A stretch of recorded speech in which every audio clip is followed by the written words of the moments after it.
Итак, всем доброй ночи еще раз.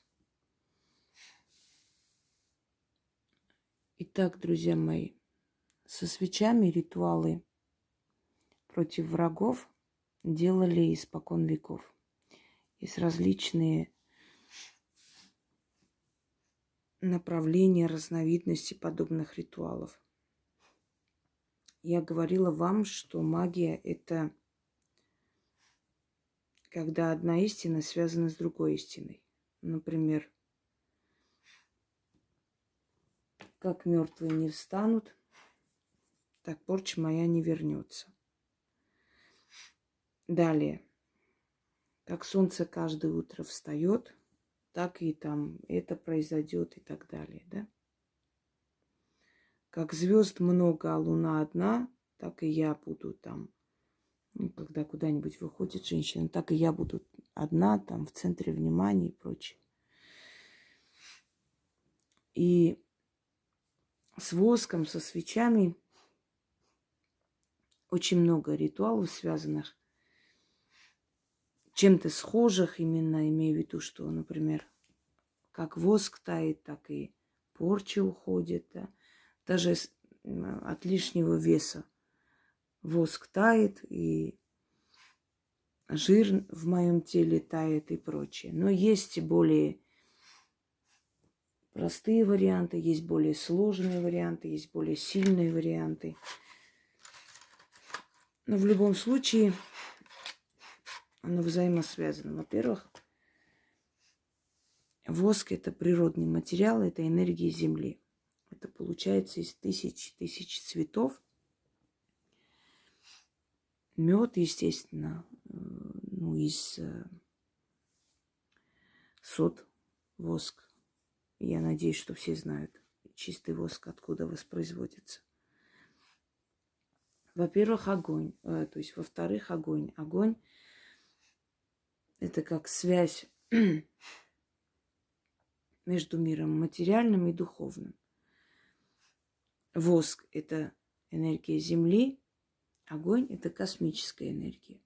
Потому что основное количество космических сил, космических тел состоит из огня. Вокруг планет огненные кольца иногда, звезды, да, солнце, которое точно такая же звезда. И таких солнц в нашей галактике миллиарды, если не больше. Просто это ближайшая звезда, которая находится к нам. Поэтому для нас это солнце. Мироздание, она в себе таит огромное количество тайн, и зачастую мы это не замечаем. В гонке за выживанием, постоянными проблемами, трудностями мы не видим вечного.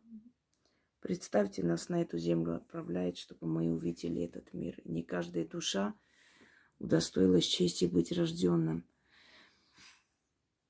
А нам дают такую возможность видеть этот мир. И каждый, кто приходит в этот мир и рождается, человек или животное, каждому из них дали шанс прийти и увидеть этот прекрасный мир, эту галактику, мироздание, горы, моря и уходить. Миллионы душ там мечтают попасть сюда и увидеть этот мир. Но не каждого сюда отправляют. Поэтому и говорят, тебе дали жизнь, не трать эту жизнь понапрасну. Смотрите, сколько миллионов людей эту жизнь абсолютно игнорирует, разбазаривают, прожигают абсолютно в никуда. А ведь не каждой душе дана жизнь. Как они живут эту жизнь, данную им? Так вот, магия, мудрость мироздания. И магия, она бескрайняя. Она не имеет каких-то границ, магия разнообразная. Вот, например, ту линию магии, которую я представляю, да, какое направление магии, я бы сказала, это божественная магия. То есть это поклонение богам, силам, духам, но в основном это богам. Боги здесь играют главенствующую роль. Основные обращения к ним, и через их силы, через их эгрегоры мы просим о помощи. Потому что много различных направлений. Виканская магия, Вика, которая сейчас, конечно, новодел, на самом деле основан на более древних, тоже божественная магия, кстати. То же самое чернокнижие, которое тоже новодел с 90-х, но в любом случае содержит в себе элементы более древних заговоров, направление вуду, кавказская магия, северные традиции и так далее. Так вот, друзья мои,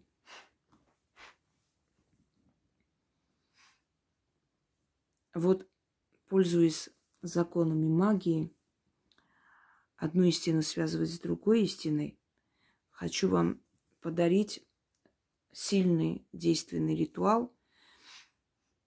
Но там, где я пишу «сильный», там нужно обдумать, стоит, не стоит. Нужно быть к этому готовыми. Этот ритуал совершенно, скажем так, простой по сравнению с другими, но не менее рабочий. Конечно, одолеть врагов таким ритуалом одним махом у вас не получится, потому что нужен комплекс всяких. Но вы знаете, иногда бывает, что, казалось бы, ритуал более такой простой, да, не такой уж сильный, не такой глубинный, но срабатывает так быстро, что удивляешься. А важно ли, чтобы все твои враги умерли и лежали в могиле? Если они физически тебе не угрожают, то враги тебя питают. Они отдают тебе свою жизненную энергию. Главное не то, чтобы они на тебя не гавкали. Главное то, чтобы то, что они гавкают, совершенно не воспринималось всерьез. Вот о чем речь. То есть они могут говорить что угодно, пытаться делать что угодно, мешать тебе. Важно, чтобы все, что они делают, не возымело никакого эффекта, не достигло своей цели. Вот что важно. И подобный ритуал вам поможет. Если вы чувствуете, что кто-то хочет вам помешать, кто-то хочет сделать вам гадость, кто-то пытается куда-то идти настучать на работе, кто-то что-то как-то хочет нагадить, насолить. Вот вы узнали или предчувствие у вас, или поняли по их поведению, или хотите заранее подстраховаться. Сумерки, то есть это должен быть вечер. Сумерки. Зажигайте 6 восковых свечей, любых, без разницы. Имею в виду, цвет не имеет особого значения, но желательно, конечно, обычный воск. Читайте 6 раз. Даете воску догореть, то есть свечам.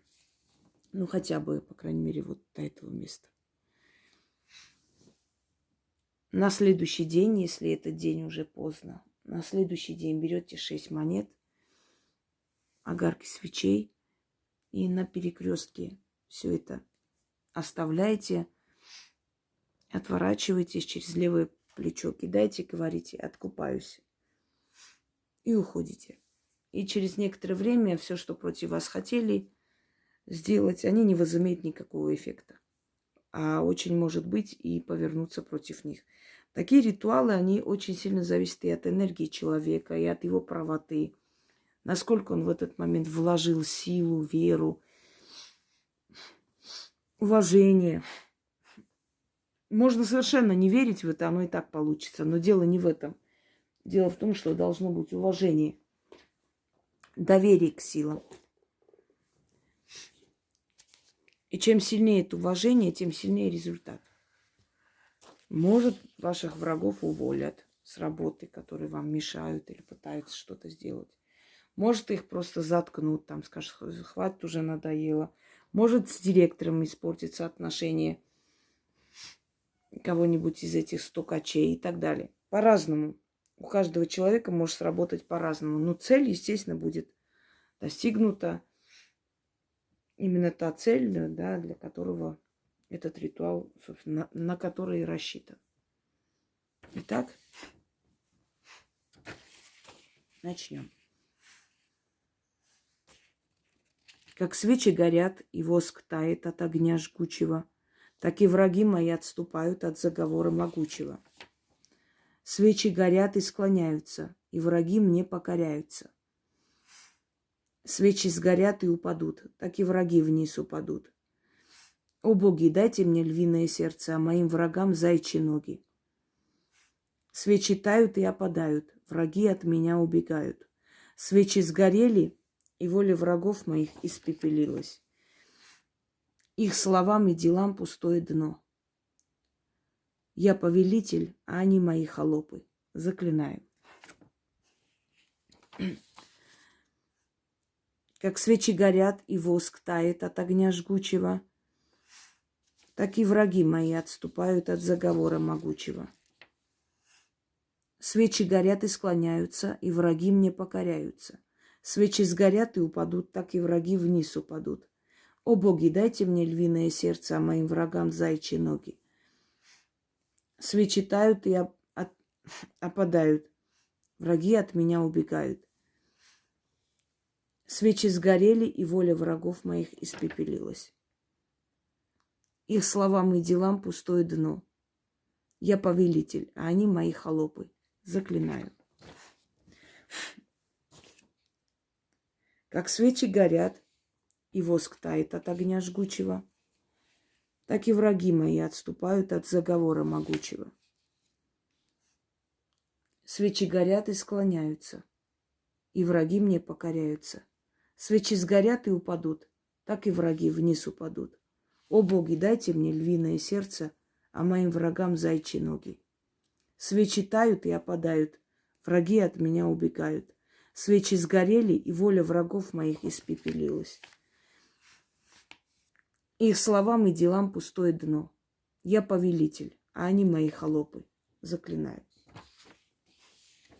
Я не буду 6 раз читать. Я думаю, этого достаточно для того, чтобы понять и записать с моих слов. А как откупиться, я вам уже сказала. Опережайте их. Не давайте им спуску. Никогда не прощайте. Не мстите, знаете, малодушно. Не ходите по следу, не помните это годами. Нет, это тоже глупо. Посвящать жизнь кому-либо легче послать и забыть. Но никогда не прощайте. Если мы прощаем подлость, то мы становимся виновниками того, что человек и с другим совершит такую же подлость. Это все равно, как смолчать после насилия и дать насильнику возможность надругаться еще над кем-нибудь. Это одно и то же. Из-за молчания, из-за прощения мы поощряем на этой земле зло. Поэтому никогда не думайте, что если вы простили и смолчали, то вы поступили хорошо. Многие люди говорят, я всю жизнь прощаю, всю жизнь уступаю, забываю. Почему же у меня такая тяжелая жизнь? Потому что вы совершаете преступление против мироздания. Вы смолчали, вы простили, вы дали возможность злу распространиться. Поэтому у вас плохая жизнь. А если бы вы не смолчали, если бы вы ответили, если бы вы сказали, у подлого человека не было бы возможности дальше делать эти подлости. А он знает, что все будут молчать и прощать. Когда вам говорят, научись прощать, скажите, а ты научись делать так, чтобы прощать не приходилось тебя. Всегда возвращайте удар. Никогда не молчите. Глупые люди будут отговаривать, советовать, игнорировать, не обращать внимания. Это глупцы, безвольные, бесхребетные. Либо те, кто вами пользуется, им неохота видеть, как вы себя защищаете. Поступайте так, как вы считаете правильным. Никогда не ждите со стороны одобрения. Это ваша жизнь. Вы так поступите, и все начнут так поступать. Все последуют вашему примеру. Будьте первыми. Не будьте ведомы, живите своей головой. И всегда возвращайте удар. Никогда не молчите. Потому что цель грязных людей не истину найти, а чтобы их грязь перевесила. Чтобы грязи о вас было настолько много, чтобы перевесило добрые слухи. Вот в чем их цель. Так вот, не давайте им эту возможность. Есть клевета, будет и ответ.